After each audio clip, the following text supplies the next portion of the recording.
This is Warriors Anonymous. Hey, welcome to Warriors Anonymous. Man, it has been bye week, but we thought it would be quiet, and no, it has not. It's been plenty going on. My name is Jared Cronin. Let's welcome in the lads. Moni de Sos is away HIA this week again. But on a good news on the health front, and that is we've got Isaac back. He's got his the hoodie you were wearing last week, bro. How are you feeling? Feel good with the hoodie on. It helps. So warm. If you haven't invested in one, get one. It's worth it. Can you wear that outside the house or just I'm going to the shops? It's To the mall? I'm about 70% of the way there of just wearing it outside because it's so comfortable and so warm. Just saying fuck it. If I could get a Warriors one, then I would definitely wear one. Whoa. Nobody steal my idea. Hey. Nobody steal my idea. Wow. Scrub that. Hey, Warriors it could be like a mega collab / sponsorship Woody. idea in there. I like that. Oh, a Warriors hoodie. Yeah. Also, it sounds like you're one step away from those people who go to like Pack and Save wearing Ugg boots, bro. But yeah, I'll just be wearing my Warriors affiliated Woody. Are you wearing anything underneath? Well, that's where the show is behind the curtain.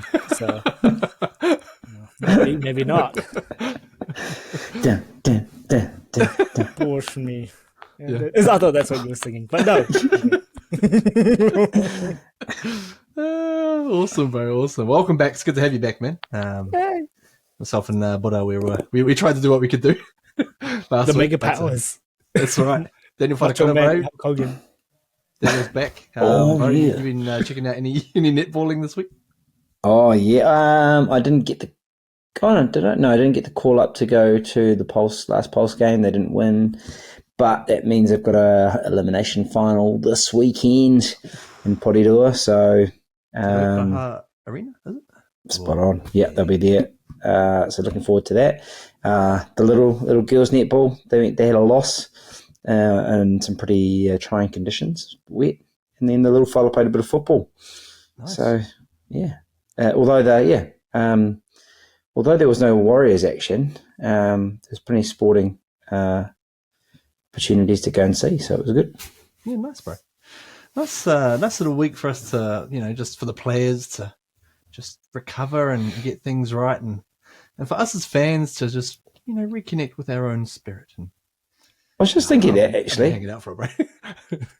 I was actually thinking about it. It's like as fans, you have that emotional, roller coaster we're used to, and it's been a little bit more up and down this year, but the energy it takes to kind of get up, so it's actually quite nice to know that the 2 points were in the bank. Yep. The only thing that fucked me off is that like the NRL ladder just wouldn't give it to you, like just wouldn't give us, and I don't think they gave it to us till like this morning. Anyway, yeah, but it's like when you score a try and then like, hang on, let's just check that. Let's just check it, make sure everything's all right. What do you want to take that to the bunker for the 2 point buy? That's it. Yeah. Can we just check last week? Speaking of checking last week, much appreciation to our Warriors Anonymous member Chris Drake, because A, he listened to the podcast last week, and B, he corrected myself for floating the name Adam Fenor Blake for State of Origin, because I had conveniently forgotten that Adam had previously played for the Kiwis, so that rules him out, even though he's now playing for Tonga. So thank you to Chris for A, for listening, and B, for straightening that out. Maybe we should put in some more just random bits and pieces that are just completely way off for people to... Fake news. It's just a listening test, people, to just make sure you're listening. Anyways. What we're doing shout outs, can I shout out to Mike M on Twitter? I think his handle is BANAGAIN Warrior, Bargain Warrior. Saying, listening to the podcast, you're talking about AFB. One thing I've noticed is his footwork gets in between defenders, and with tacklers being scared of hit drop calls, they have no choice but to slow dance with him for 10 meters. Cheers, guys. Enjoy your work. And I was like, awesome. Great. We've got a second listener. shot Mike. But that's actually a really good point. Like I love the fact that they are slow dancing with him, and I'm not going to be able to get rid of that now when he's like walking in the line for 10 meters. And then you're right, he's so big, you can't just kind of drop your feet like they used to, eh? Like, you've got to start right and slow dance. He's also probably primed for a new nickname as well, because now that his hair's grown out, we can't, the whole Aladdin thing doesn't make any sense. So yeah, slow dance. I like that. Isaac, what were you going to say? I was just thinking when I hear slow dance, I just hear Kanye West slow jam. Yeah. Says you want some Marvin Gaye. You want some Vanilla Blake, Dylan Walker, Bunty of Four, and Jazz to the gotta be. Blake. He wasn't ready for Nicole. Ready for the court. Oh. That's a good one. Oh man, I hope that wasn't enough to get us copyright censored on YouTube. But Oh, anyway, sorry. That's all right. Speaking of also copyright issues on YouTube, I'm going to need your guys' help with this. Hopefully you've been tuning in, because over here in Aussie, I haven't been able to see the last 2 episodes of Match Fit. And I was really enjoying it. I got the first 3 episodes. It was posted up on YouTube. And then obviously the powers that be, shut it down, and then that's cool. And they got their own, commercial sensitivities and all that sort of stuff. But boys, what happened? Like, tell me.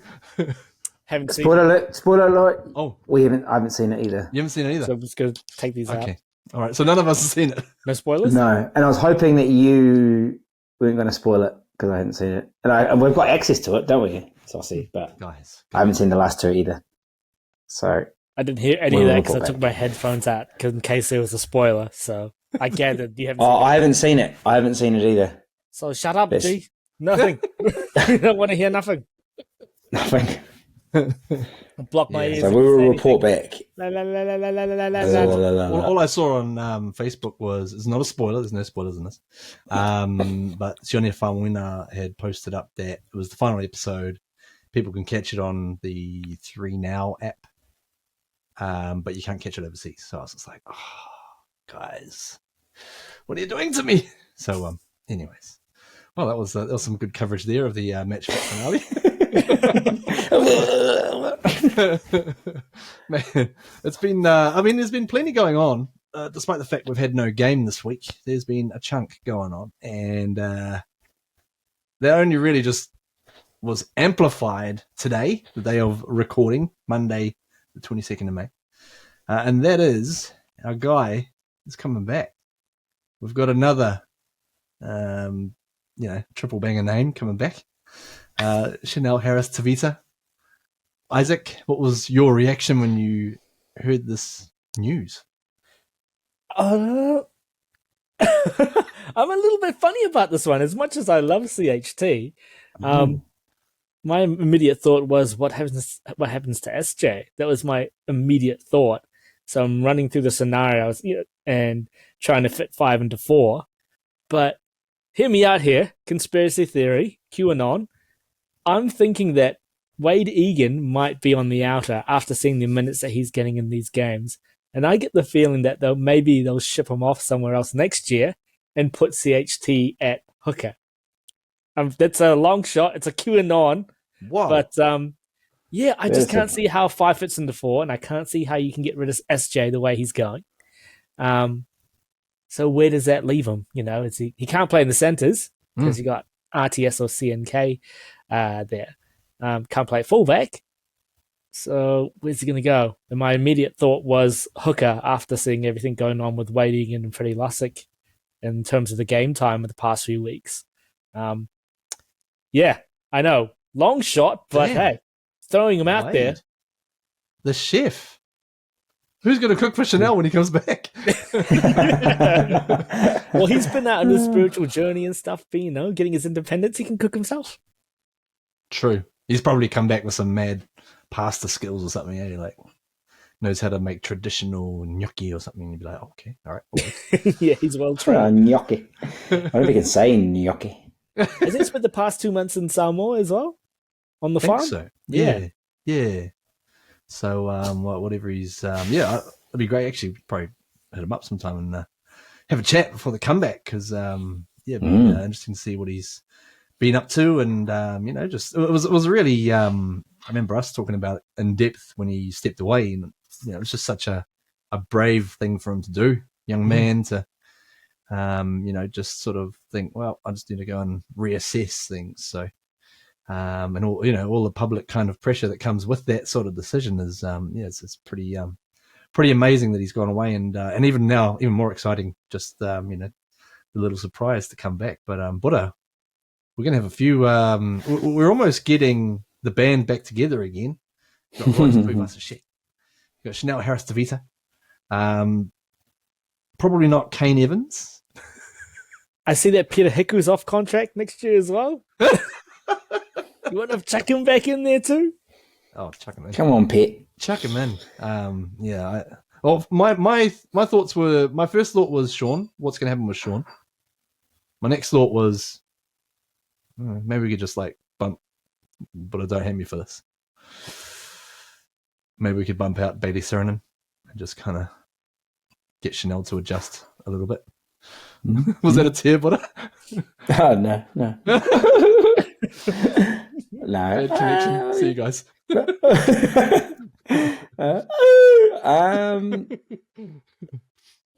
I don't. It's interesting. So I guess the key thing really is players of quality, and if you look at CHT as an athlete, he's a pretty hearty athlete. He's extremely fit. He was the fittest bloke in the team last year. Very, very tough player. But I guess the issue they're going to have is when all are available, where does he stack up in the pecking order? Mm-hmm. But in saying that you need depth in the squad, how good would he be? How good would have he been 2 weeks ago? Or where was the game we literally had no troops? Maybe Newcastle was probably the worst. Oh no, Melbourne. We've had a cluster of games where we've short. We've been short. So actually having good stock is and I actually looking through the injury report. Most teams have, I reckon, 4 to 6 players on the DL. So yeah. I mean, obviously they would have done a good deal, I reckon. But I don't know. I don't think it's a straight swap for SJ or a straight kind of. He's not a like for SJ. I don't think, but maybe they want to work on him. But it's just good to have a good player around. So, and if anything, it would be amazing if you could get him now. But hey, he's been off. He's been away for a bit. Yeah, for sure. Can I offer one more thought on my QAnon theory? Yeah, QAnon guy. With him going to hooker, he's always reminded me of a former Warriors, one of my favorites as well from back in the day, PJ Marsh. Converted from a half to hooker, went and played Origin, and very similar style of play in terms of just tough, and just a little bit of creativity out of dummy half. So I could see CHT if he made a pivot, he could actually be pretty good in that role because he's good good on the defensive side, bit of creativity, got a good kick on him. Just I don't know. Yeah. Could they spin absolutely. it? Like it. Yeah. Absolutely, yeah. The thing I think just sorry, go. Oh, sorry, I was going to say just your theory about Wade. I think they're just managing his minutes because of his health, and I think that's we'll talk about it later. That's played out for KP as well.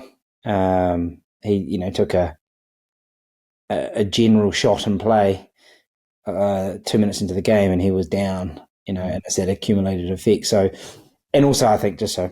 Freddie's played so well that you can trust Freddie to share the role, but that doesn't answer your conspiracy theorists' views of things. Fake news. One on. The one on Warriors. Yeah, we're not Warriors Anonymous. We're one on. One on. I just got it.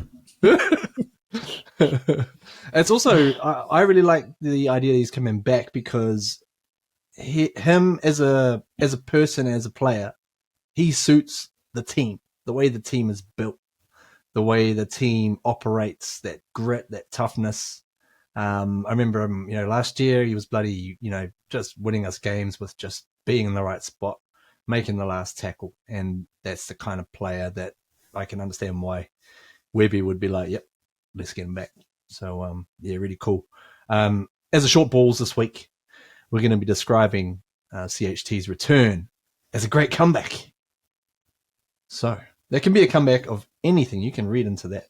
We're keeping these categories nice and broad. So, Buddha, how would you describe Chanel, the return, as a comeback? Whoa! I had the Return of the Mac song in my head, but no disrespect to CHT, but I think for me, I reserve that for an RTS. I just love, how big that song is as well. But actually, I was just trying to think of other kind of comebacks. And that Cobb & Co made a comeback in the New Zealand market recently, didn't you, Jed? What? No? You didn't? I had no idea. Cobb & Co's back, man. It's been back for about 3-4 years. Holy shit. Yeah. Okay. Goes by fast. Oh. Yeah. Cobb So, Loaf. yeah, I haven't been, to be fair. I've heard reports, and this is not a reflection on CHT. I'm not trying to compare it, but it's not as good. But back in the day, how good was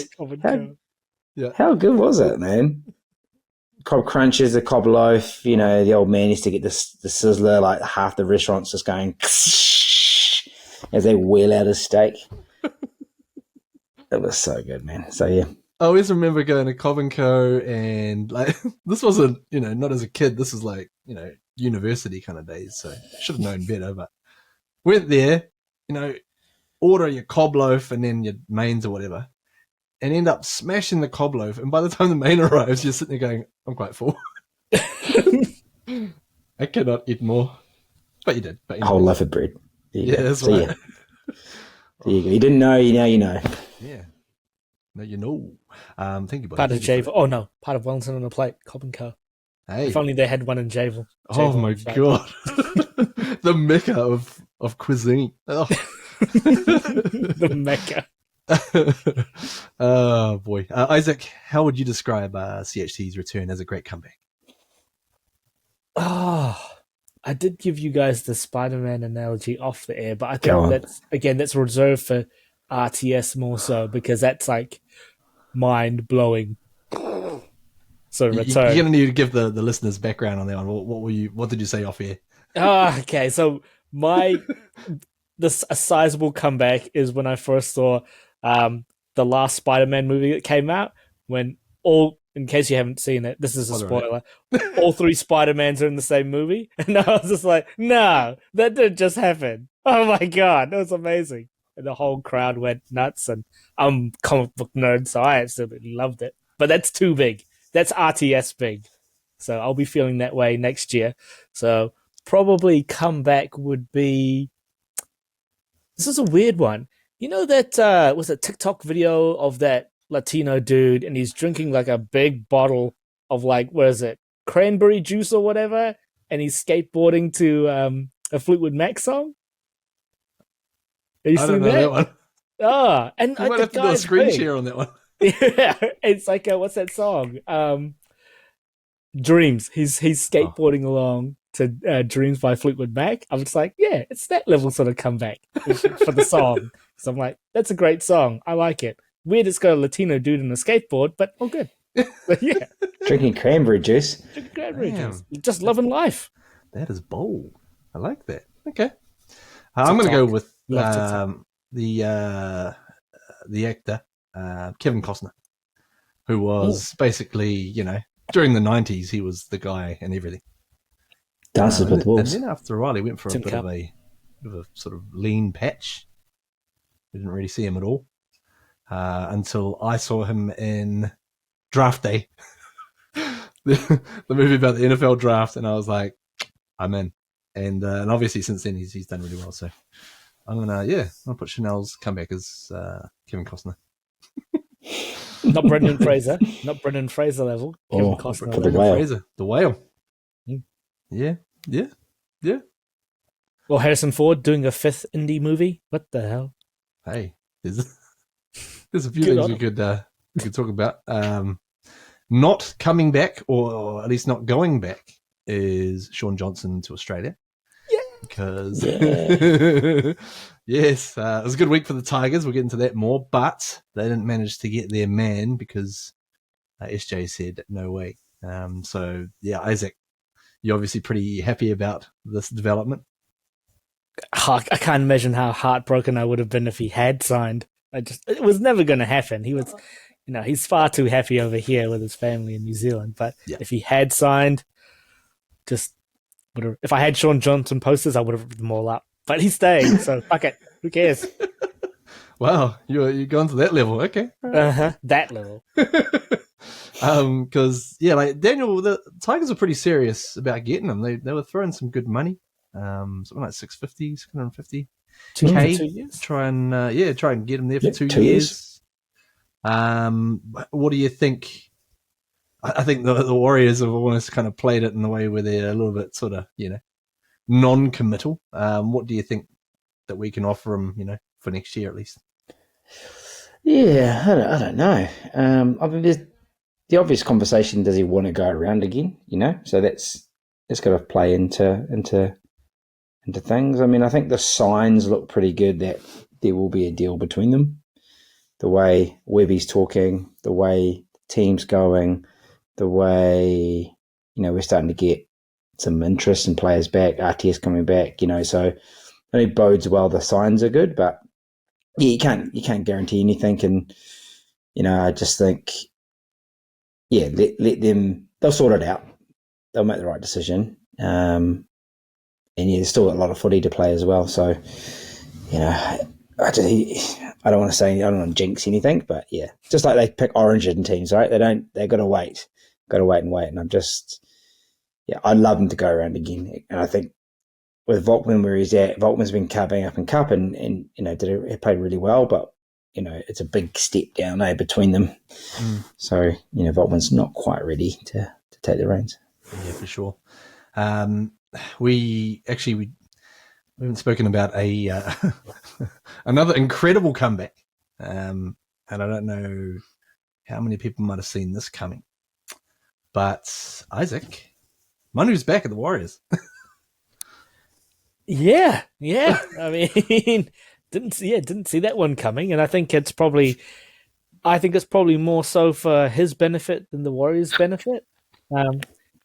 He's an OG. He's a legend of the club, and everyone deserves a second chance. And I think they're, extending the olive branch out to him to give him just some stable ground to stand on once he's out of, now that he's out of prison. Because I think this whole thing with him landing in prison in the first place was because he felt unstable after leaving the club. So they realized that, they've got to look after one of their boys. So I think it's commendable what they're doing. You might get a few, frowns or, interested looks here and there, but I think it's good. Daniel, a lot of times clubs will have, former players acting as mentors who are like the shining lights, be like me, I'm still awesome kind of thing. Someone like a Ruben Wiki kind of comes to mind. But how important do you think it is for these young guys to see someone who has fallen, who has lost his way, who has, gone off the wrong side of the track, so to speak, to show them, how to, or what not to do in their careers? I think it's huge, mate, so because they're young, they'll get, we've always talked about this, especially when there's been the bad behaviour that goes around in the NRL by players and Junos as well. The young men, and some of them tend to get paid reasonably well. They get themselves into a high-profile environment, or if they move to Australia, they get into a different scene. Then it goes away, right? The game goes away from them. They can have a crash landing as well. So, I think it's a good opportunity for Manu to tell a story and just ensure that perhaps the kids don't make the same mistake, get themselves into trouble. And I guess the other thing to point out, like people jumping up and down about it, getting a bit exercised about it, but he's not actually going officially back to the club. He's just got a volunteer slot from maybe a a presentation he'll give and a talk he'll give from time to time, just to the group of kids that come through their environment as well. So it's not like he's going to be a paid coach or a player mentor or anything like that. It's just while he's serving his probation, just a little bit of connection back to the club. That's all it is. Yeah, nice. I think it's really cool. From both sides, from his side and from the aspect of guys that can learn off him. I think there's a whole lot that he could possibly share. What was shared with us earlier last week was the Indigenous jersey for the Warriors, named Te Kahu Kura. And this is, we've got a little bit of a representation of it there. I don't know if you boys have seen any photos floating around of it as well, but what do you think of it, Isaac? What do you make of the Indigenous jersey? We didn't actually play Indigenous round, but they've designed a jersey for us anyway. So, what does Te Kahu Kura mean? What? Hold the line, Quarter. I mean, I guess off that, I mean, I like the look of the jersey. I think it looks really cool. But yeah, I'm just interested to know what Te Kahu Kura actually means for the meaning of the journey of the jersey, because I think there's a lot of significance in that. Yeah, where is it? Oh, it's not there. They have there'll be a translation for the word. Te Kahu Kura, the red feathered cloak, a symbol of unity and heritage inspired by the Amokura bird. So obviously closely linked to that, but I'll come back to you with a more official understanding of it. Because of course, was it Te Amokura was last year's edition. So yeah, really interesting timing, I think. There was a bit of chat around online that our friends, still friends for the end of this year, at Puma, had erred and basically released jerseys into stores before the Warriors had communicated it to anyone.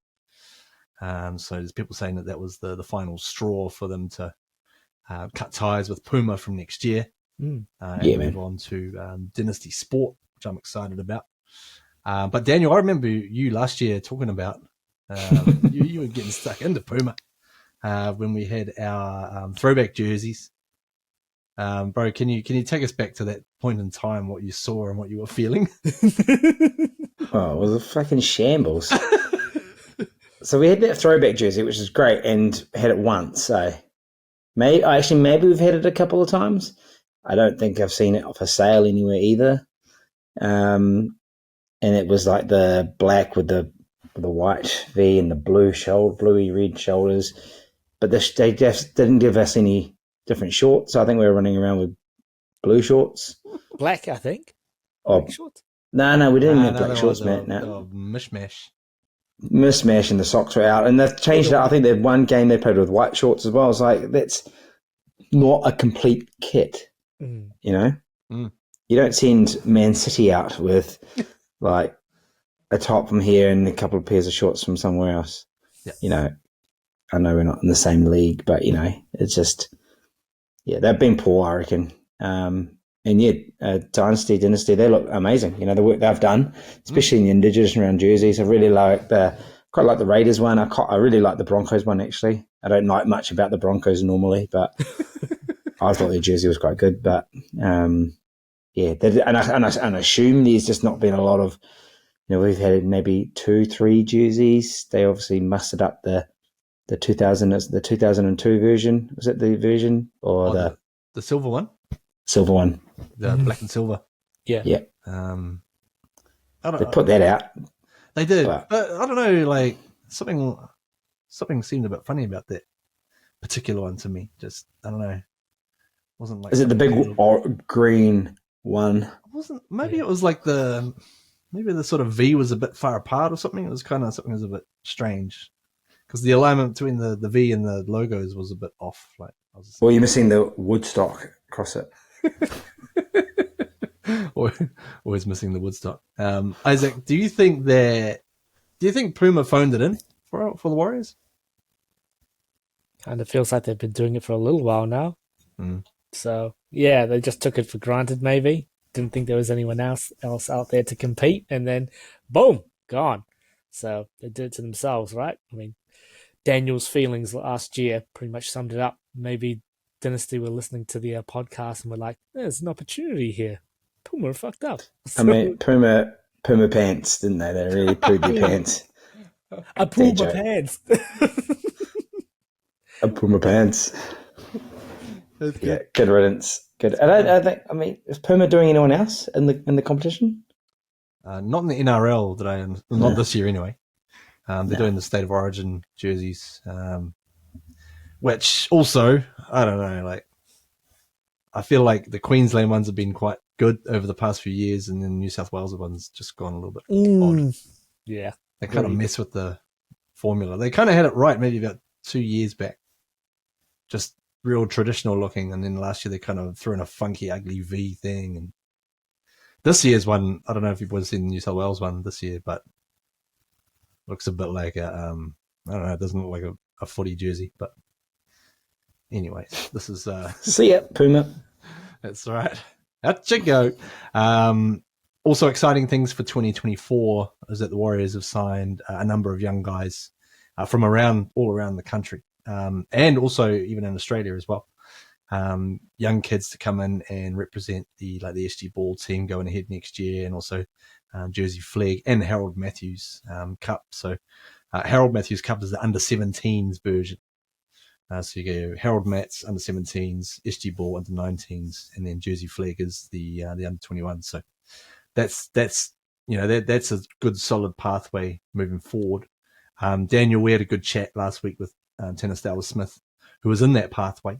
But bro, how exciting is it for us to be able to get the youth into our systems and actually have systems for them to be in? Oh, amazing, mate! That's what we've been crying out for so long. You see all these players that are gracing the NRL and obviously in other codes too, and you just go, wow, how come we haven't had a chance to snap them up? Big Nelson Asafa Solomona, Joey Tarpany, those guys, came through the rugby system locally in Wellington as well. Just a bunch. Dylan Brown, how good's he going? How good's he, in general? Little spoiler alert, I might be jumping off the Cronulla Sharks as my second favourite team now that we're there. And I might pick back up to the Eels. I used to support the Eels back in the day, so just to help them out, but they were awesome. But just going back to that point, a lot of talent around, and it's nice to have a pathway of catching this talent as well, give them an opportunity. I've mentioned, I've got whānau that have gone over to Queensland to the Chase the Dream for the boys, who are these big hulking 14-year-olds. But yeah, you just get pathways into systems straight away. So you've only got not one shot at it, but you want to make the most of it. So awesome. We can keep the talent and we can become the next Penrith. So there you go. Yeah, for sure. I like that. I like the sound of all of this. Now, in terms of the New South Wales Cup team, the Warriors also had a bye on the weekend, so there was very little footy action for Warriors people to get on board with. But they've got a pretty good game coming up this weekend on Sunday at Go Media Stadium. New name. Loving the new sponsorships and our existing sponsorships as well. How good are they going? They've got a game against Penrith. So Penrith are currently sitting in 6th spot. Was still in 3rd. Obviously got the 2 points from the bye. So that could be an intriguing little game.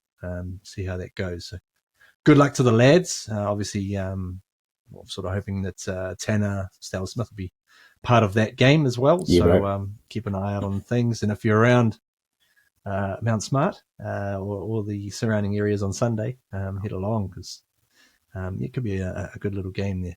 Now, this week we've just had what a weekend of footy, man, oh man.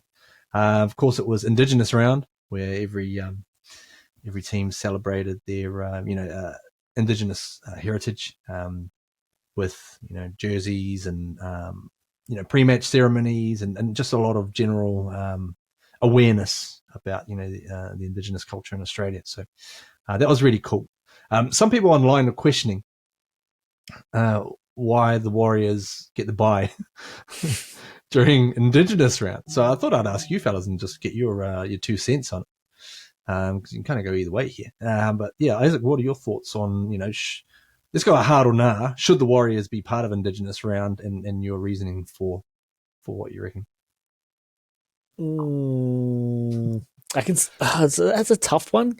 I can see what they're trying to get at for Indigenous round for Australia, in particular, where maybe perhaps the general feeling.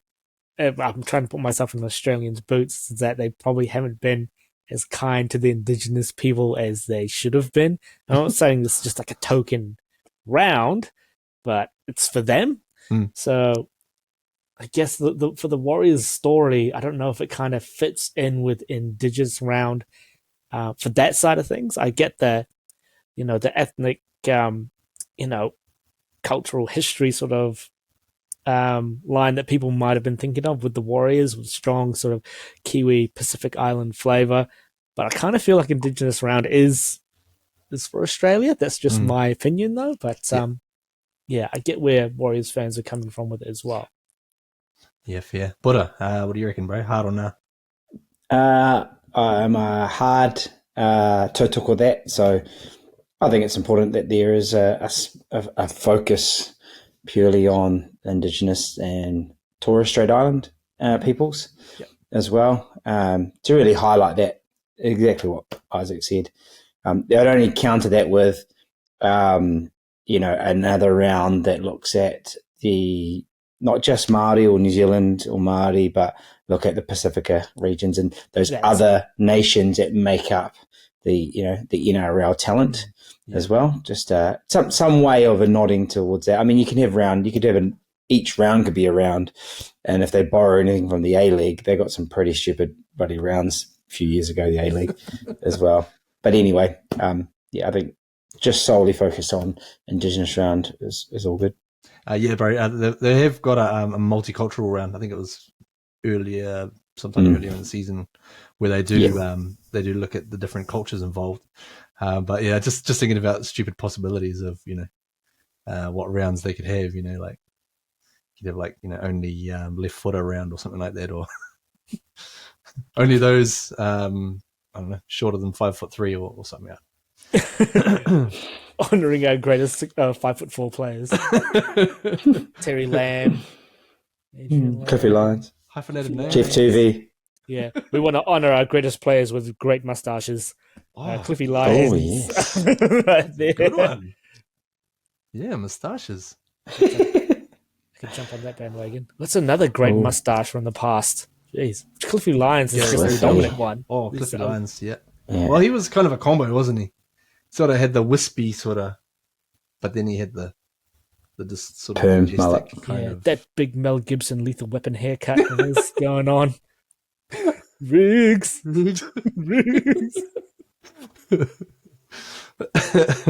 Classic. Oh man. Now Indigenous round, it was a beauty. There was some cracking games. So to take us around the NRL, we've got Buddha here with his weekly delicious and nutritious NRL wrap. That's right. What some would argue is the crispy chicken, lettuce, a little bit of mayo. Did you say mayo? The red onion. Wrap for round. Key. Less than 500 calories, yes. But round 12. So, kicked off with, I think a pretty, how would you put it? A pretty, a tough affair, I think. I think for the Panthers got over the Broncos, so you could probably say the impacts of Refair Gate over the last few weeks culminated in some average calls as well, and some interesting reffing decisions as well. The Reece Walsh one, the one where he stripped the ball over the line. But they brought the rule out that the player has to be falling down to trying to score a try. That's But right. I thought actually it was quite smart from Walsh. She dragged him in there. He's over the line and pulled him out. But anyway, 15-4, I think. So I guess good for us in terms of softening up the Broncos. But the Panthers seem to be in a bit of a little groove at the moment. They seem to be just back in the grind. How do we see that? No Adam Reynolds though for Broncos, so it makes a big difference there. And 15-4, arguably without the Bronx key playmaker. I mean, they did have a lot of other weapons to fire, but Adam Reynolds makes that team motor, really. So 15-4 by Penrith. I think my biggest takeaway is that I just really hate Jerome Luai for some reason. I just really hate him, mate. God damn. You're not alone. You're not alone with that. Yeah. Yeah. And how did you see the little touchy of the touchy? Oh, he thought he was pushing away someone from the opposition team because he was trying to celebrate with his mate was the story, but he pushed the touchy. It's just like, excuses. No excuses. Like, maybe don't be pushing anybody in the first place. I don't know. I don't like him. I don't even like him in the New South Wales team. But yeah, it's a different story. We'll move on to that later. Yeah. And this was the game that the bunker got overcalled, right? That Which there was a couple either way. I thought were a bit off. Like, are the bunker and the referees, are they looking at things maybe just a little bit too closely?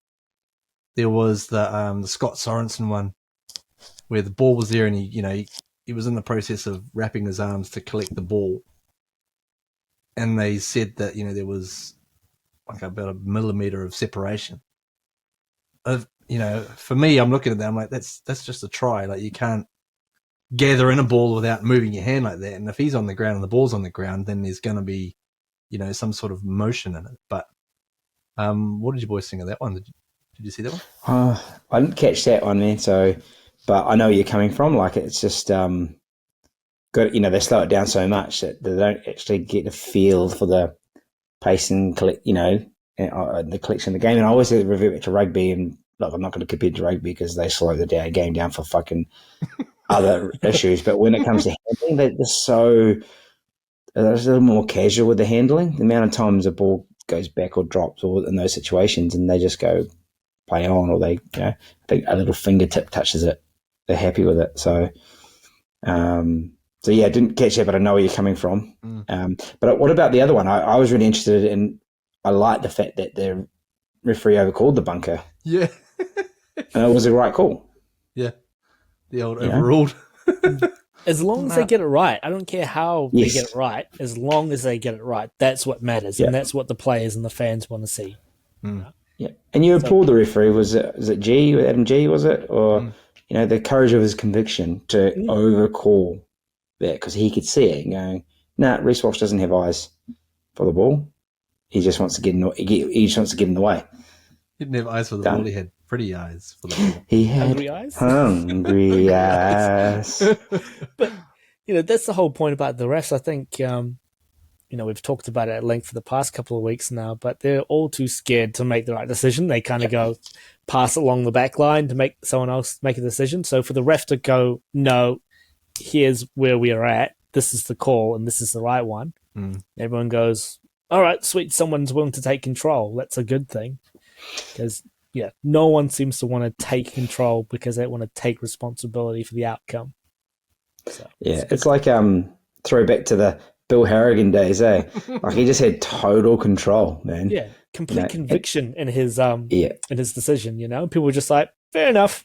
Yep, he's got it. Yeah, even when I would have seen the bloke in the bar with Gordon Tallis talks about when he got Sim Vinde, that whole scenario. I won't go through it all, but that's hilarious in terms of that. But I guess back then there was less TV cover angles and slow-mo replays. So, but hats off, that was a good call. And then it went into, I think, probably the biggest howler of the season so far when it comes to bunker decisions or bunker not intervening.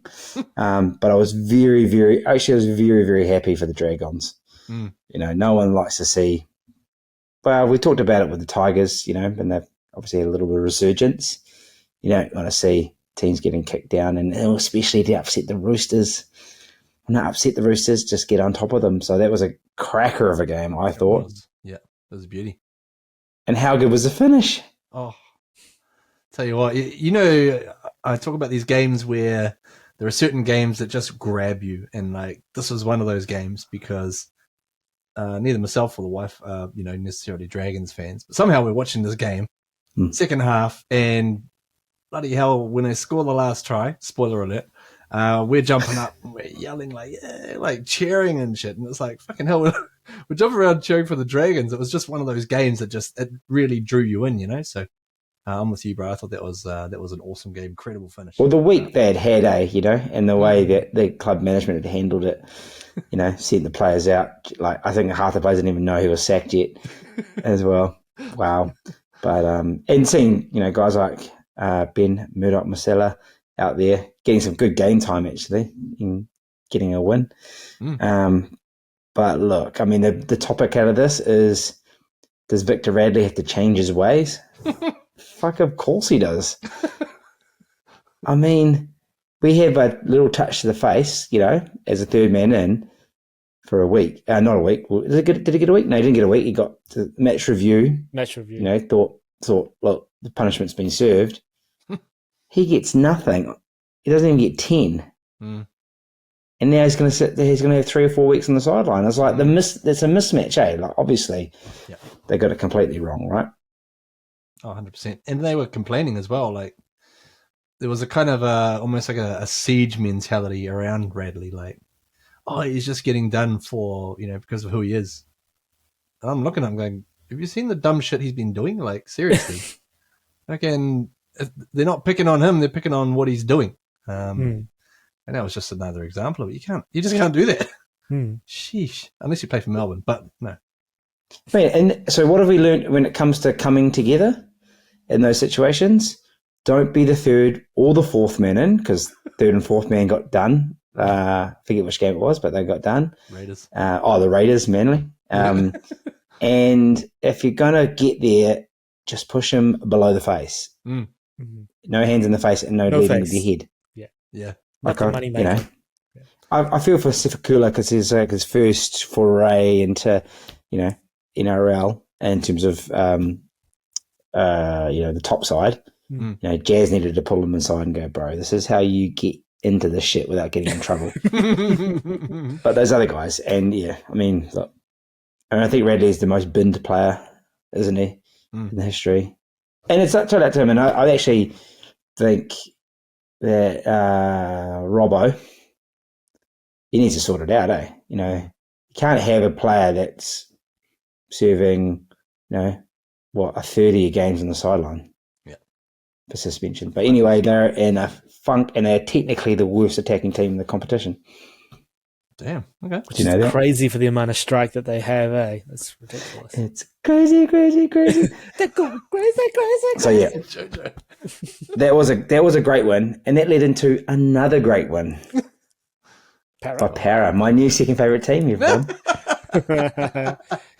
Straight up the power rankings. It's just because of Dylan Brown, right? That guy is D-bags. He's smooth, eh? How good would he be running around the Warriors jersey? Anyway.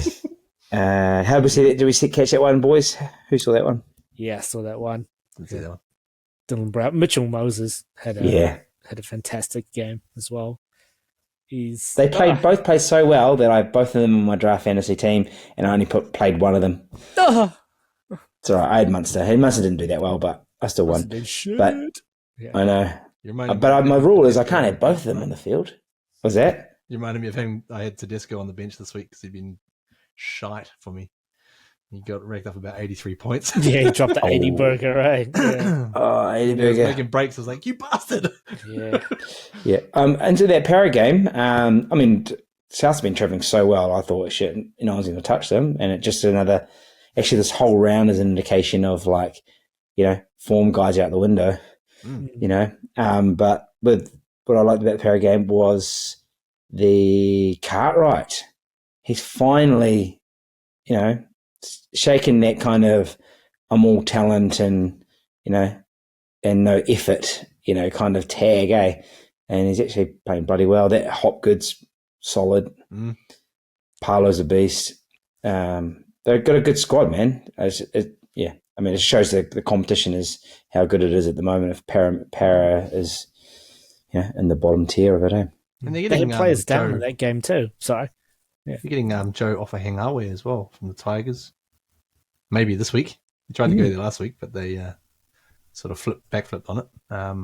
Also heard a bit of chat, possibly Connor Tracy going from the Sharks to the Eels. Oh, he had a fantastic game, didn't he? In the I weekend. always rated him, that guy. He's like you, Ray. I have. Gone from the Sharks to the Eels. Yeah. Yeah. Someone might And also, correct that as well. By the way, I haven't. I think I saw that online, so that could be wrong. yeah. And despite the Bunnies going down, I think they laid on the most clinical try of the season so far. That won out a little bit of magic between Trail Mitt, who was mic'd up last week, which was hilarious. Oh, it was. Like, get out of it, Reggie!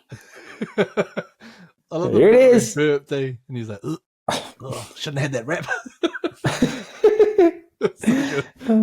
So good. But yes, brought back South to the pack a little bit. So I think there's a bunch of teams on 16. Better move through it quickly, guys. Who saw this coming? 66 Oh, for the Tigers. oh, Little pussycats become the Tigers, mate. They were on the last 15 minutes. Exploded, didn't they? yeah. They went bananas. Yeah. That was really fortunate as well. I just stumbled across the last 15 minutes of that game. Just sitting there going, what is going on here? This is crazy. Because it's not really a game you highlight on the calendar. I've got to watch this one this weekend. You know what I mean? It's like, it's on. Wowzers. Yeah. Who's the young fullback? Jerome Buller? Yeah. Jareem Buller. Jareem Buller. Dream, the dream. Yeah. Can I just say, who put that in our chat, on our Facebook page? He said, oh, it's going really well. And someone said, yeah, he's living Jareem. He looks sharp. Uppy obviously played himself into Origin jersey. He's been carrying that team as well. Stafford Tower looked like Mal Meninga back in the day. He threw Valentine's home almost out of the Origin team. But Gags played that bad that he managed to be the lesser of two evils. Right. And I was just going to say one more stat in that game is the 66 points were scored, or just pipped 54 tackles missed by the woeful Cowboys. That's right. And it was 3 tackles less than Patrick Harrigan made on Thursday night. Just also another footnote on Jareem Mbula. So apparently he is the son of Haitro Okesene's cousin. Oh. And that's from the man himself. So yeah. I'm like, hey, that's cool. Apparently he was pursuing a basketball career as well, and then switched back to league, and there you go. So he's awesome. Luke Brooks, 200th. Hey, how good for the guy. Oh, yeah. Play well. After all he's been through, man. Jeez, that must have been so sweet. But, yeah, I mean, Todd Payton must be going, what the fuck, eh? He's gone from the penthouse to the shit house, isn't he? Yeah. And then to make it worse, he had to go to the lunch or dinner with 2005 grand final reunion. Oh, yeah. Oh, he's part of that, that's right. Lovely timing. Also, can I just say, the form of the Tigers, does it coincide with Benji taking the reins? Like, I think Benji is taking the reins now. Like, I mean, obviously, Sheensy will do the presses and stuff like that, but I think, he's mic'd up. He's the guy there around, up to the top. All the comms are coming out of him. So I think Benji's getting his stamp on the way they're playing. Nice. Definitely a There shift was in the that- way they're playing. Yeah. That Bateman try was a beauty. There was they used the whole spine. They went from 9 uppy to Wakeham, inside to Brooks, back inside to Mbula, straight up the middle. I was just like, this is a beautiful, beautiful thing. Just the timing of it, crisp. I know that it was the Cowboys defense, but holy moly, that was amazing. It's quite Melbourne Storm-esque, wasn't it? It was, yeah, really was. Yeah, beautiful. So, that was awesome. Dolphins, Melbourne Storm. I think that was, well, first and foremost, it was Konfusi getting himself out of Origin. And clearly the boys had a point they wanted to prove against their old mates, because they were fired up. Big time. There was something brewing there. Yeah. Kind of, I don't know, someone must have done something untoward, or stolen someone's lunch or something back in the Melbourne Storm days. Well, I think Konfusi also, early on in the season, he made a point to anyone ex-Melbourne, he was going to dominate. Like, he gave the Cheese a short run in the ribs as well, legitimately. The equalizer. The equalizer 3. I was watching Sunday Night Footy, and they flicked back to a Fletch and Hindy segment where they had the Dolphins in a massage situation, and they had Konfusi there, and they said, "Oh, what are you going to do when you play them?" And I think they planted the seed they were going to go after Christian Welsh, and he's like, "Yeah, I'm going to definitely get after him." But tighter than I thought, though, to be honest, based on how things were going against the Dolphins. And I know we've got the Dolphins in 2 weeks' time, but they just seem to be a team that won't go away. Yeah. The Storm should have really put the sword to them. And then I woke up in the morning, I was like, oh, they only lost by 8. And they had a chance. I mean, I felt like the Storm were flattered by that first half, because the Dolphins created things and just something was just a little bit off here and there, and they didn't. They weren't as clinical as they had been. I felt like that could have been a lot closer if they hadn't have just shut the bath. They're a tricky team, though, eh? They're just a tricky team for sides, because I just don't think they're going to go away. They're not going to... Well, I think it actually was the first time they actually beat themselves, didn't they? Because they redlined, But you take that away, they're not a team that's just going to completely capitulate. Yeah. Compared to a team that capitulates on a regular basis, our friends the Titans. I mean, I didn't get a chance to watch this game that closely, but as you talked about team games that draw you in, I wanted to, but we're at a family thing, and I just knew that last half an hour, the doggies were coming, They were coming for them, and I was like, they're going to get them. They're going to get them. They just had so much more energy, and I saw Pangai even just get out wide. He was roaming out wide, trying to find offloads, and I was like, Titans can't hang on. Played himself into a New South Wales jersey, Pangai. He's a real bolter. Yeah. 6 games this season.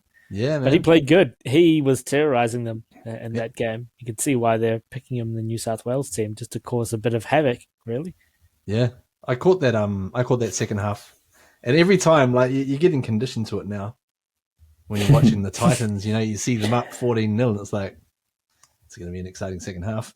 It's my old friend. But yeah, I actually been quite impressed the last couple of weeks by Jaden Ockenbaugh for the Hawks. He's been playing pretty well. I know he's used to be a winger, and shifted into the second they've shifted him, and a couple of spots in, and man, he's got bloody good size on him, and he's got the match-winning try obviously against the Titans. And just keep him out of the schools. Right? I was going to say that. Keep him away from the family area. That's right. No clinics for him. Oh dear. But yeah, but doggies, I'm not saying for Roger. No. He's naughty boy. But yeah, good to see the dogs, because they're under trooped, and nice to see the Fox back as well, and nice to see, obviously, he's in Arajan. And I've said for a few weeks, don't believe the hype. But you can believe a little bit of the hype. You believe in the hype this week?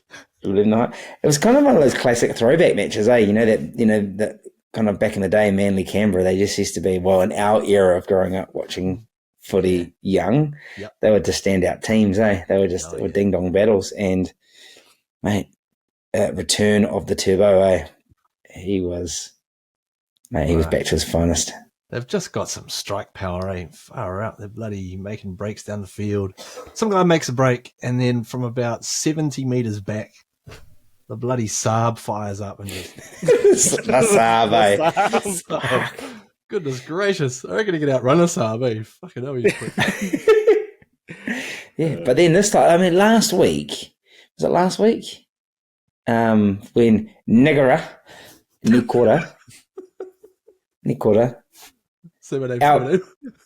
outstrips Tom. Like Tom can't check. Either Tom's holding it in.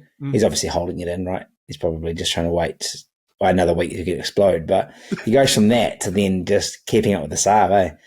And just being Tommy Turbo, just when we needed him, eh? Us Blues fans, just when we needed him.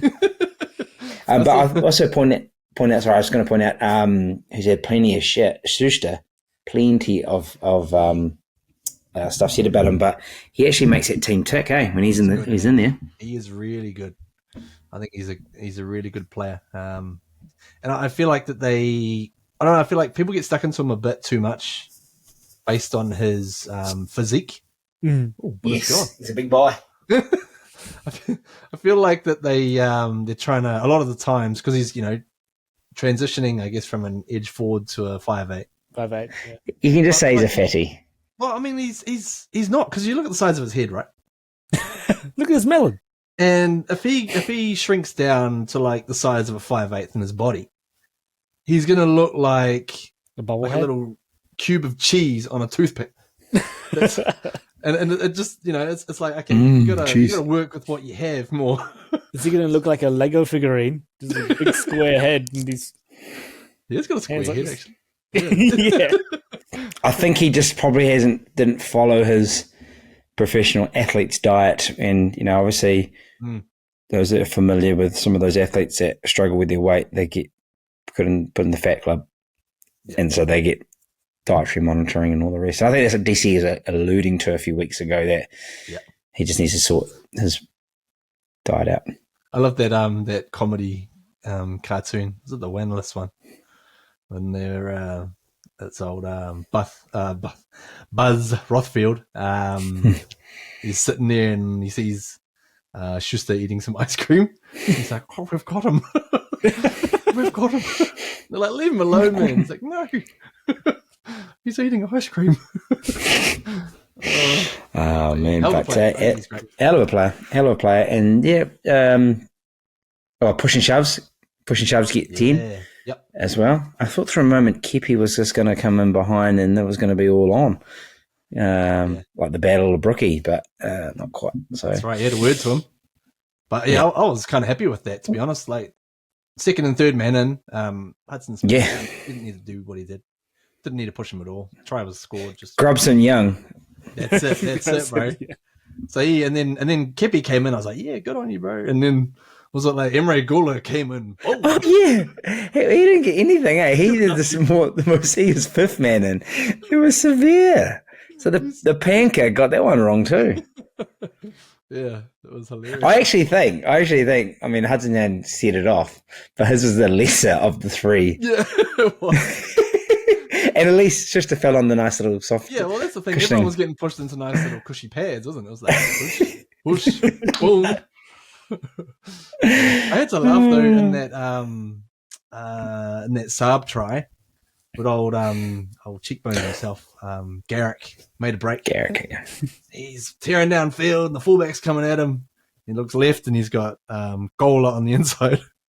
And he looks on the right and he's got Saab on the outside. I'm like, bro, two of the quickest players in the league, either side. He's just like, all right, yeah, here you go. Here you go, son. The Saab. Yeah. The Saab can't take a hit up, but man, he can fucking fly, can't he? But yeah, that's the NRL Grand Wrapped, and then we go into Origin, boys. Plenty of talking points in Origin. That's right.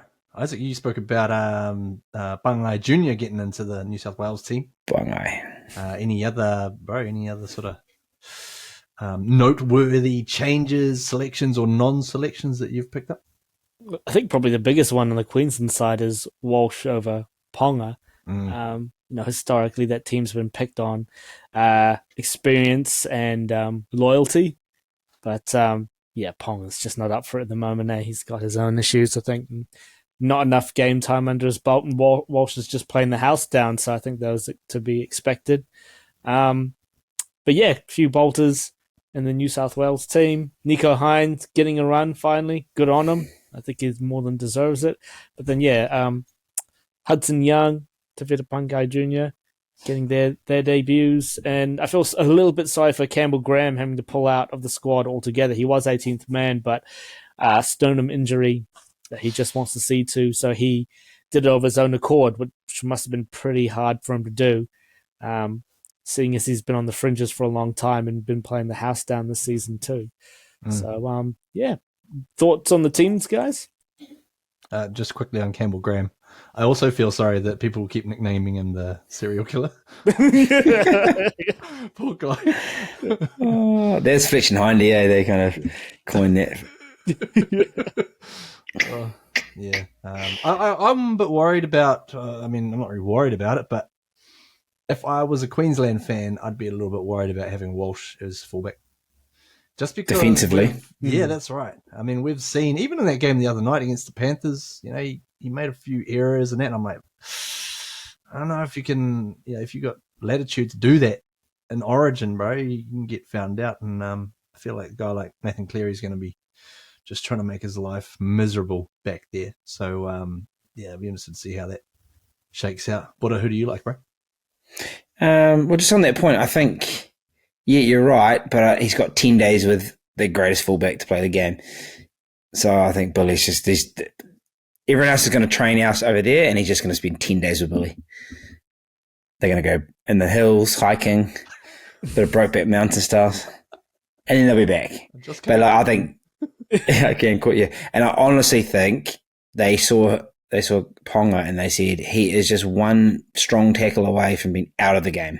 Mm-hmm. And it's going to fuck the whole rotation, like an outside back out. So actually just mitigate that right now. Yep. He's clearly, we talked about this accumulation of head knocks in such a short space of time. Like literally, you could probably just push him in the head at the moment, and it would cause, those issues as well. We all saw him come back in the game, which I thought, actually, how's he going to? Are they going to bring him back in the game? And then he gets to tackle 4. And he just gives up and turns around, walks back, and they go, bro, it's tackle 4. So he hands the ball over. He was giving his mate a spray, like trying to tell his dummy half off, like. Yeah. Must have thought he was giving them the ball on the last tackle. I was like, what did you do that for? Yeah. The other guy's like, play the ball, cuz. So, in terms of the New South Wales team, I thought it's pretty strong. Obviously, Turbo played himself back into that jumper as well. I think Queensland centres, obviously they've made some decisions not to put the Gagai, who is the Superman of Queensland, right? Like that must have been a hard decision. And I heard like New South Wales people just going, it's not pick and stick anymore, it's pick and flick. But he hasn't been playing that well. And Connor Tracy did a number on him on the weekend.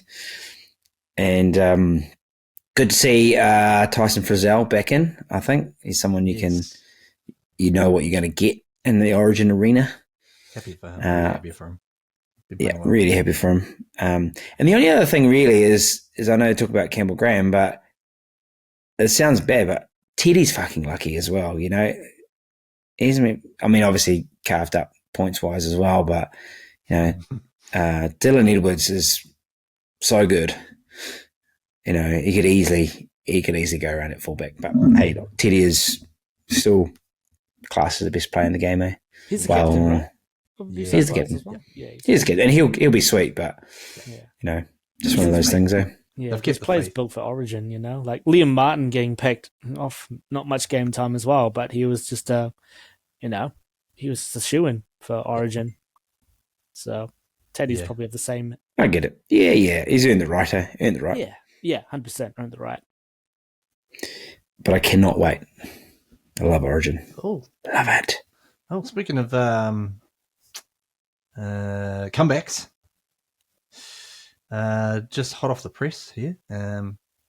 Moneta Sauce, he expects to be back in another couple of weeks. Hey. So Bing, bing, bing, bing. it's all right. The old notification. Concussion protocol's over. Yeah, he's passing the test. So Or is he going to do a ponga and come back too early?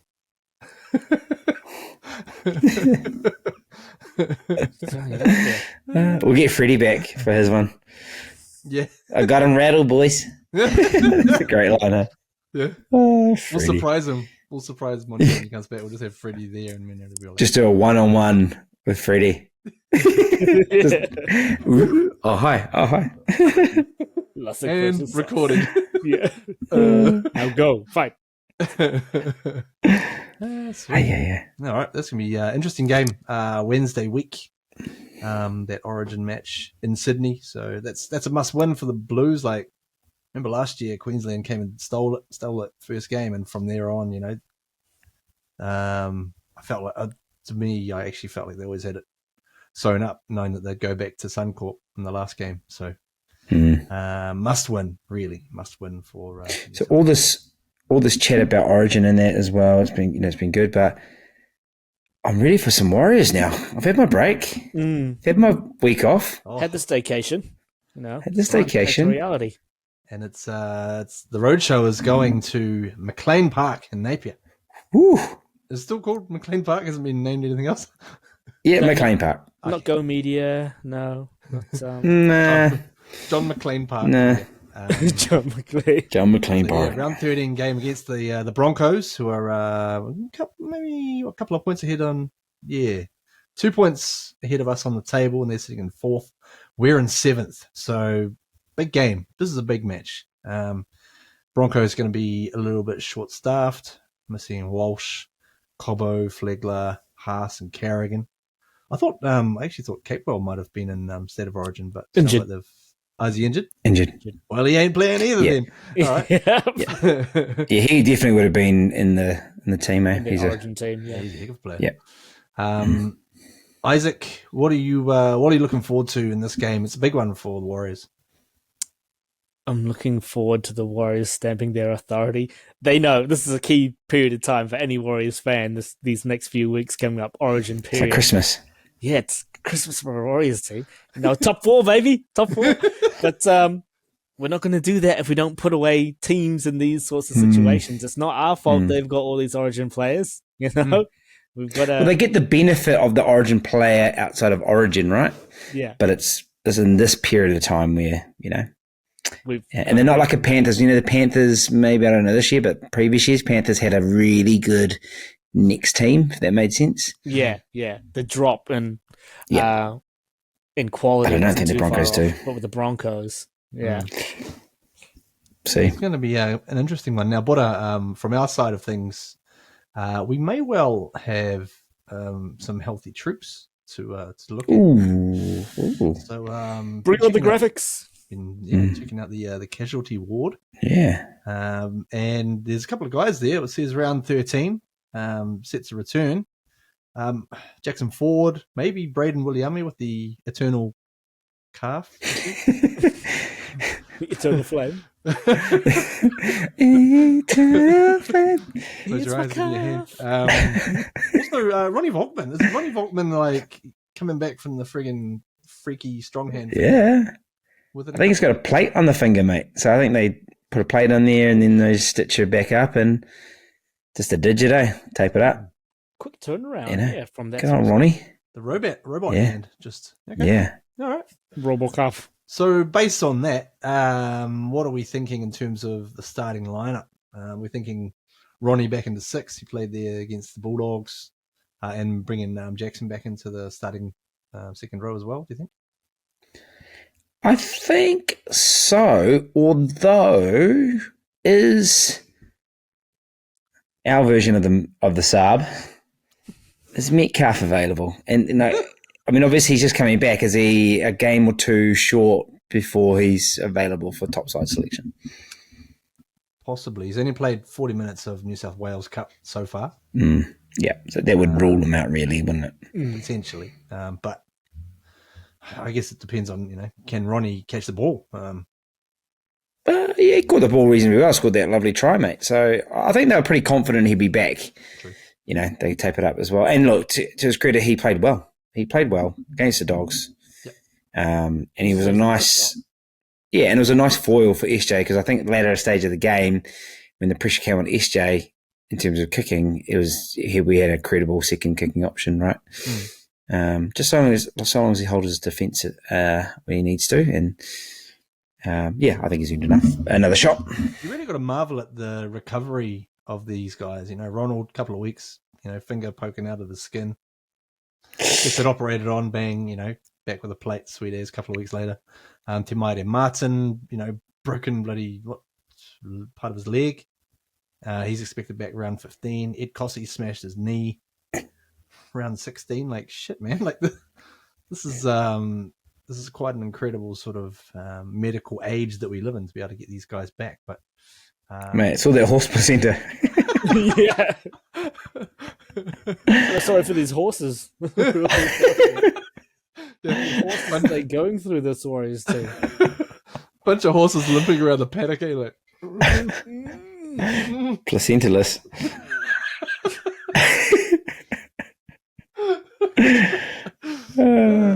Does it have to be horse placenta, or could it be any other sort of animal? I suppose, I think that's what they did to Saab. And look at Saab, mate. He is trotting. the Saab. No, I don't know. Maybe, but you look at the Fox. I mean, the Fox came back so quick, he was close to playing against us, wasn't he? Yep. From a syndesmosis. Yes. Yeah, that's like a high ankle sprain, or break. I mean, it looked pretty sort of. What's the word I'm looking for?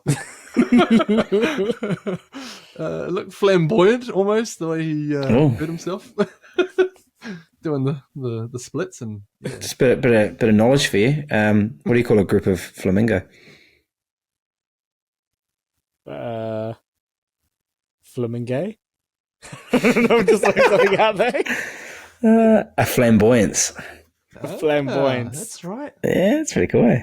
Yeah, nice. Just not like a pack of flamingos. Just anyway, bit of knowledge for you. Flamboyance. All right. Key areas to focus on in this game, Buddha. What are you thinking, bro? Back up the guts. A bit of FB slow jams. Slow jams. Up the guts, man.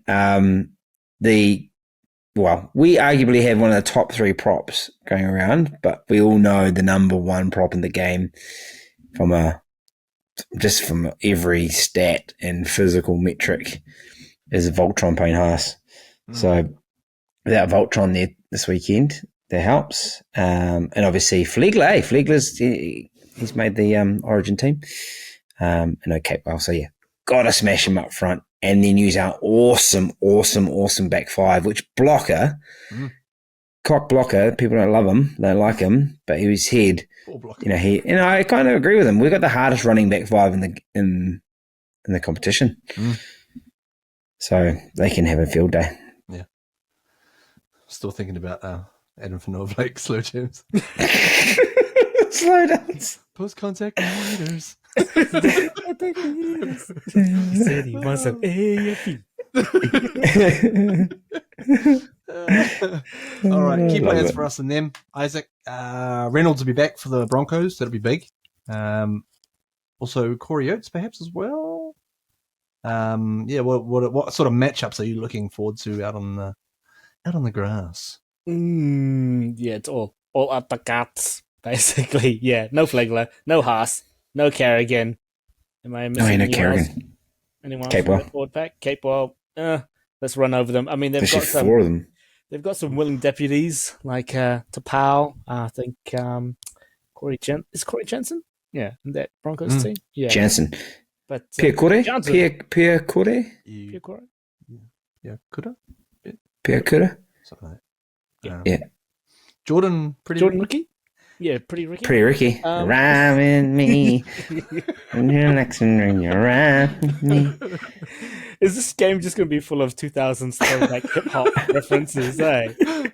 And I don't mind that either. I don't mind that, man. But it'll be up the guts, and it'll be might be a big kicking game from either Adam Reynolds or Sean Johnson. You know, who kicks best wins. You know, good.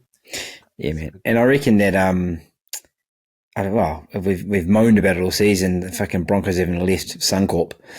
Now they're going to venture out to Napier. pastures new. So, it won't be a nice welcome, I don't think. The locals will be fucking fired up as well. So, Yeah, boy.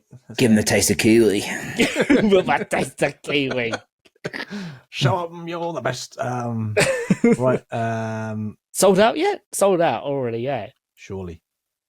Yeah, I think some late tickets, but yeah, I think so. Weren't they trying to give away tickets in the Hawke's Bay for people to complete the census? Yeah.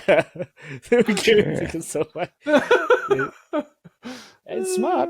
You know. It is, yeah. That's a really novel approach. I'd be Know filling your that shit up demographic. real quick. I'd be probably filling out extras. Yeah. Making up people. Oh man. All right. So what's the go over in Napier for the fans? What is happening?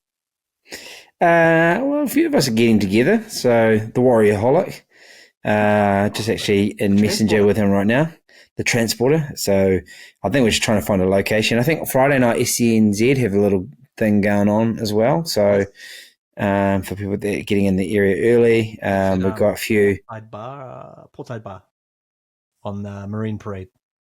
Oh, yeah. I wrote a commercial for nice. them.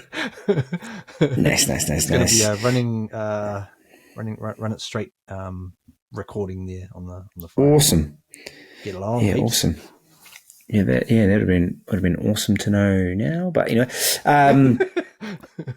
I'm only going up on Saturday. But yeah, a few of the lads get together. So with some of the lads that were around for the game in Wellington as well. So Nice.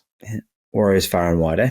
Yeah, good stuff. I know that over in Sydney there is going to be a Warriors versus Broncos Warrior Nation supporters catch up. It's also Richie Morgan's birthday on the Saturday as well, so it's going to be at the Camellia Hotel. Come on, Camellia. That's right. Come and go to the Camellia Hotel on Saturday if you're around.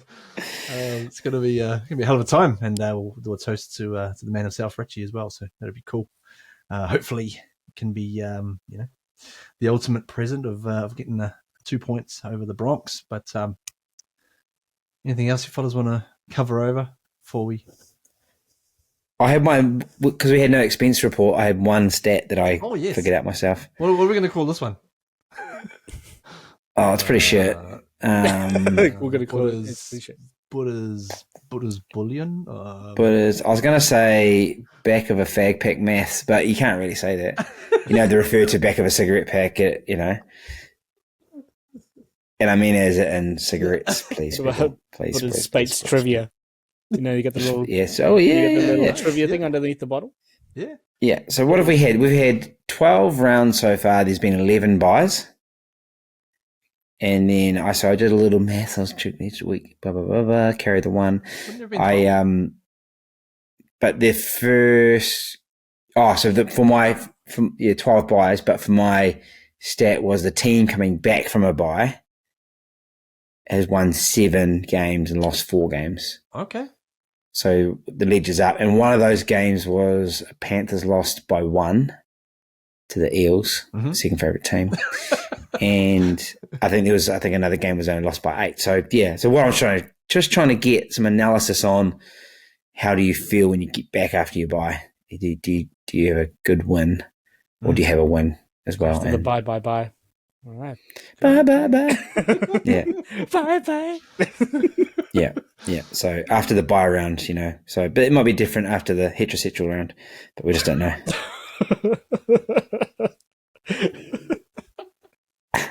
You did it. You pulled it out. Oh, dear. There's some We're in a Greek good Spence. podcast. Please come back, Spency. Please. We need you. I need you. Because we make stuff up and we go into really questionable territory. But to say we're an inclusive podcast. We like all of our listeners. So Love them all, brothers. we don't Sisters. care who you are, where you're from, or what you did. As long as you listen to Who they are. all right, this has been Warriors Anonymous. Let's say goodbye to the boys. Isaac, bro, glad you're feeling better. Glad to have you back. Catch you next week, man. See you next week. Keep rocking the Woody. I will be. You got a Woody. I'm going to get the prototype ready for next week. Woody. Yeah. Woody. There's some real merit in that, bro. There's some real merit. Yeah, no, you look like a shaman monk, as well. I look like You kind of got like poor Asian knockoff Jedi master or something like that. Yeah. Or a Chinese ripoff of Star Wars. Sorry to our Chinese fans. But, Love it. Yeah. And Daniel Wharakura, enjoy the game, bro. thank Say you. hi to the Can't transporter wait. for us. We'll do. Might even just try a Facebook Live just on the phone. Hopefully, I'm not barred from that, but just to capture the atmos. Yeah, The nice. essence. Yeah. I think I'm sitting in Graham Low stand. I think it's called a Graham Low stand. Wow. Oh. Okay. Yeah, I don't know where the connection is, but maybe. Oh, Like it. well, We all enjoy love that. Lowy. I will. This has been Warriors Anonymous. We are on Facebook, Insta, Twitter. Subscribe, follow, check us out on Spotify, Apple Podcasts, YouTube. Shit, we're a few places, aren't we, fellas? Yeah, give us a follow and subscribe, and just generally thank you for your support. Thank you for joining the group, all of our new members this week. My name is Jared Cronin, and 700 members and counting too. there we go. Thank you. Oh, and what about what about is it Tina from Oh, good Warrior, lord. Alabama. Warrior, Alabama? Yeah, we got a member from. First of all, there's a place in Alabama called Warrior. I want to go. Yeah, we need to check this place out, fellas. Because And to Tina, is it Tina? I think it's Tina. I think so. Yeah. So she's Tina, Christina, maybe. a new member. We weren't sure if she might have come to the wrong place, but we thought, we'll let her in. She seems nice anyway, so Enjoy the ride. But, she might stick around. And but what's she? Yeah, but what's she actually looking for? She's looking for Warriors Anonymous. I thought she was looking for some other type of situation, but not here, Tina. Sorry, Yeah. we talk about League. She was just yeah. looking for some quality Warriors content, okay, guys? That's Right. And she knew where to look, all the way in Warrior, Alabama. That's right. So, Alabama. Tina, you are the best. And as we say every week on the show, man, we've thrown in some references from that. Bring it on, Broncos, and also Bucket how we Greg finish the show, Tina. Hi, Tina.